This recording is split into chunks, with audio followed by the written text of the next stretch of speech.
¿Qué tal, queridos amigos? Ya comienza el frío a calar los huesos. Si esto es en otoño, no me imagino cómo será el invierno. Y también estamos en el otoño del gobierno López Obradorista, que ya está a punto de entrar también en el invierno. En ambos casos, el deterioro para la salud, tanto física como social, será terrible. Estos meses que le faltan a López Obrador, no quiero ni pensar lo que vaya a ocurrir por todo aquello que se está dando en estos momentos. Por ejemplo, fíjense bien cómo ha ocurrido algo. El Congreso, en su derecho, la Cámara de Diputados, cita a comparecer al general secretario Luis Crescencio Sandoval. Este responde que no va a ir, simple y sencillamente que porque el texto de invitación para que acudiera al Congreso, más bien una obligación comparecer ante el Congreso cuando éste lo ordena, así funcionan los poderes de la Unión, dijo que estaba escrito groseramente, que no era un texto correcto para sus puntos de vista, que era irrespetuoso. Y sale entonces el secretario de Gobernación, con 59 años de edad, Adán Augusto López Hernández, para decirle al general secretario que tiene razón, que el texto fue irrespetuoso y que por eso hizo bien en revirarle la invitación y decirle a los diputados que fueran a la Secretaría de la Defensa Nacional, cosa que no ocurrió. Entonces, nadie sabe cuál es hasta este momento la opinión de este personaje, Luis Crescencio Sandoval, que va a morder el polvo también, porque necesariamente un personaje como este o se erige en un dictador militar o acaba siendo defenestrado por sus propios colegas militares. Veremos qué pasa. Pero es el caso que, por desgracia, Adán Augusto López es uno de los que recibieron las señales y los gritos agudos de la guacamaya. Y claro que la guacamaya denunció que Adán Augusto había entregado Tabasco, cuando era gobernador de esta entidad, a los narcos a través de la Secretaría de Gobierno de su administración. Esto, señores míos, significa ni más ni menos que tenemos en la Secretaría de Gobernación a alguien con el que se puede dialogar si se es narco y no se puede dialogar si se está en la oposición, a la que detesta, a la que verdaderamente considera deleznable, cuando él es el encargado de manejar la política interior del país y tratar de conciliar los intereses encontrados en este mosaico plural que es nuestro país. Nunca podrá lograr la unanimidad, porque sencillamente esto sería la demostración de un autoritarismo exacerbado. O ya lo es, porque desgraciadamente ya no se escuchan a las voces opositoras, o bien las corrompe el propio sistema político mexicano, como ha ocurrido con algunos dirigentes de la oposición, digamos, Alito Moreno Cárdenas en primer lugar, que para desgracia del PRI se aferra a la presidencia de este partido. De ser priista, lo lógico sería hacer lo posible porque este sujeto execrable saliera del PRI y pudiera volver a darse la alianza opositora con miras a la elección de 2024 o bien con miras a las elecciones de 2023 en el Estado de México y en Coahuila.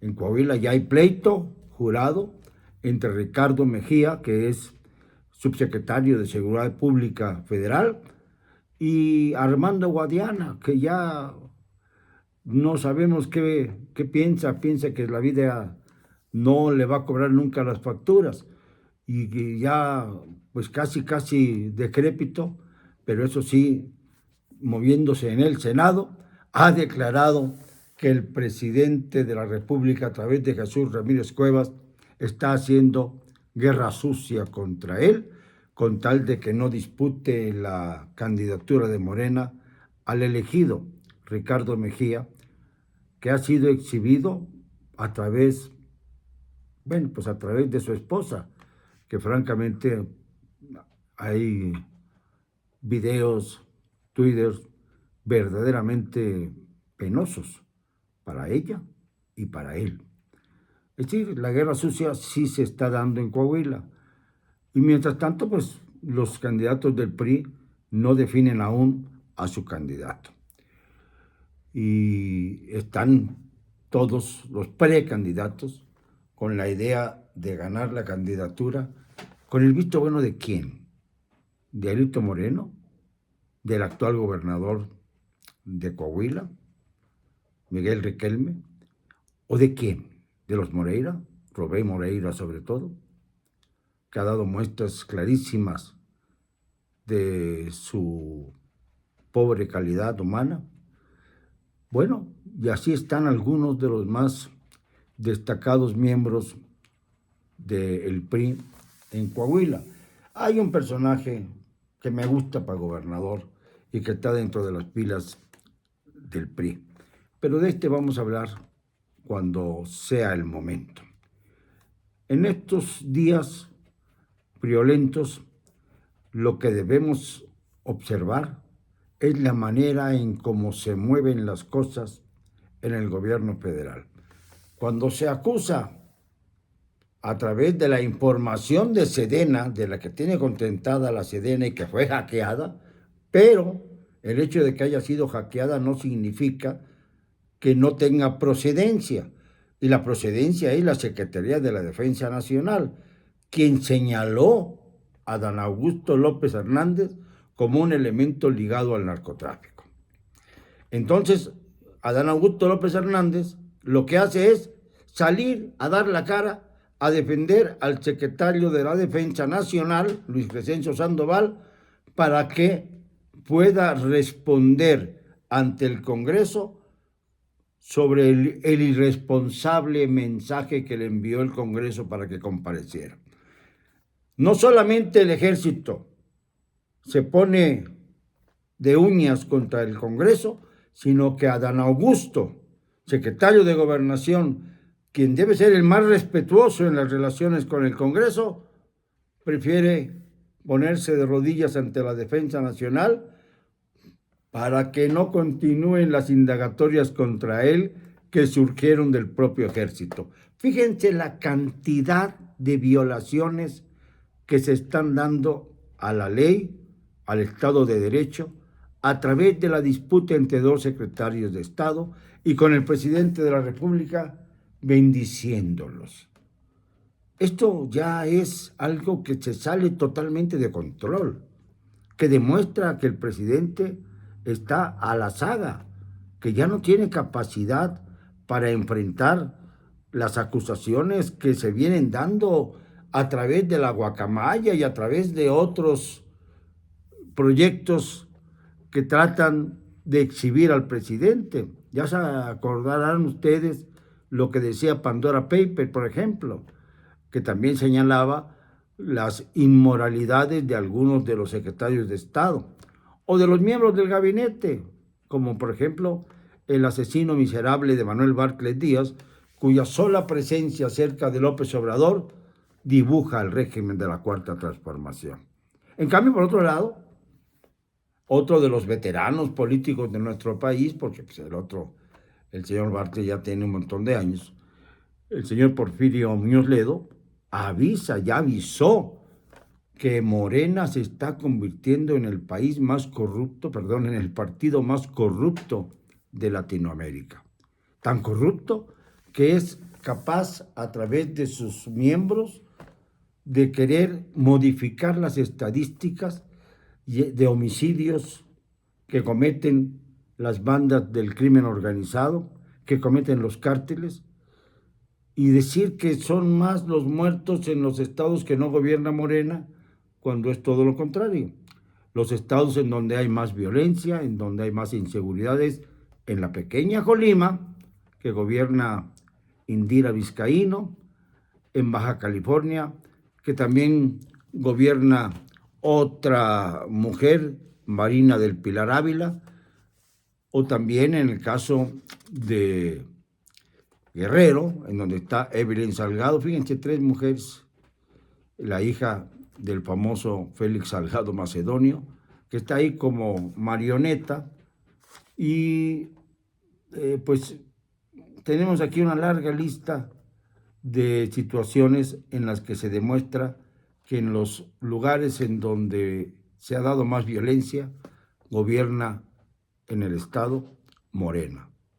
No Jalisco, como erróneamente dio a conocer mañosamente Adán Augusto para referirse al gobernador Enrique Alfaro y denostarlo.